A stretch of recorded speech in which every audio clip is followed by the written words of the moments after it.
అనగనగా ఆనందపురం అనే చిన్న గ్రామం, పచ్చని పంట పొలాల మధ్యలో ఉన్న ఈ గ్రామంలోని ప్రజలు సంతోషంగా జీవిస్తారు.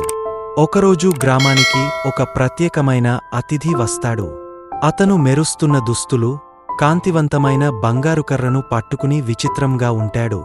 పిల్లలు అతన్ని ఆశ్చర్యంగా చూసి అతన్ని మంత్రాల మనిషి అని పిలిచేవారు. ఒకరోజు ఎండిన బావిని చూసిన అతడు తన బంగారు కర్రతో మాయచేసి బావి నీటితో నిండిపోయేలా చేశాడు. అలాగే ఎండిన పంటలను పచ్చగా మార్చాడు. ఆ గ్రామంలోని ప్రజలు ఎంతో ఆనందించారు. కొన్ని రోజుల తరువాత ఆ గ్రామంలోకి కర్కశ అనే దుష్ట మాంత్రికుడు వస్తాడు. అతని భయంకరమైన మాయలు చూసిన ప్రజలు భయపడతారు. అది చూసిన మంత్రాల మనిషి ధైర్యంగా అతని ముందు నిలబడి అతడిని ఎదుర్కొంటాడు. అప్పుడు కర్కశ యుద్ధానికి సిద్ధమా అని సవాలు చేస్తాడు.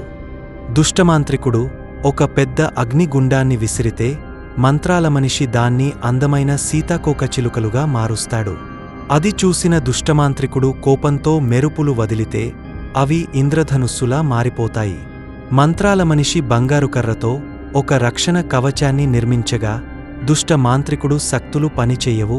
అప్పుడు అతడు అక్కడి నుండి పారిపోతాడు. అక్కడి ప్రజలు ఎంతో ఆనందిస్తారు. ఒకరోజు ఆ గ్రామంలోని పిల్లలు మంత్రాల మనిషి గురించి తెలుసుకోవాలని అతని గుడిసెకు వెళ్లగా అక్కడ ఉన్న కాంతులు, మాయ పుస్తకాలు చూడగానే మంత్రాల మనిషి స్నేహపూర్వకంగా నవ్వి మాయ వస్తువుల్లో కాదు, దయలో ఉంది అని అంటాడు. ఆ సాయంత్రం మంత్రాల మనిషి గ్రామంలో ఉన్న వారిని ప్రకాశించే కాగడా చుట్టూ కూర్చోపెట్టి మీరు కలిసి ఉండటం, ఒకరికి ఒకరు సహాయపడటం, ఐక్యతతో ఉండటం ఎంత ముఖ్యమో చెప్తాడు. కోపంతో ఉన్న దుష్టమాంత్రికుడు గ్రామంలోని ప్రజల ఆనందం నాశనం చేయాలని అతను మరియు తన చీకటి పరిచారకులు గ్రామానికి వచ్చి ప్రజలందరినీ భయపెడతారు. పిల్లలు మంత్రాల మనిషి వెనక దాక్కుని ఉంటారు.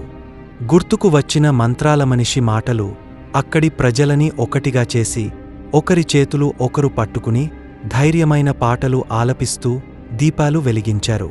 ఆ భయంతో చీకటి పరిచారకులు, దుష్ట మాంత్రికుడు మాయమైపోతారు. అప్పటినుండి గ్రామంలోని ప్రజలు చాలా ఆనందంగా, సంతోషంగా ఉంటారు. మరుసటి రోజు నుండి మంత్రాల మనిషి కనిపించలేదు. అతను గోడమీద అక్షరాలతో ఒకరికి ఒకరు సహాయపడండి మరియు మంత్రాల మనిషి ఎల్లప్పుడూ మీతో ఉంటాడు అని రాశాడు. ఆ మాటలు గ్రామస్థులు గుండెల్లో పెట్టుకుని సంతోషంగా జీవించారు. మరిన్ని వీడియోస్ కోసం లైక్, సబ్స్క్రైబ్ మై ఛానల్.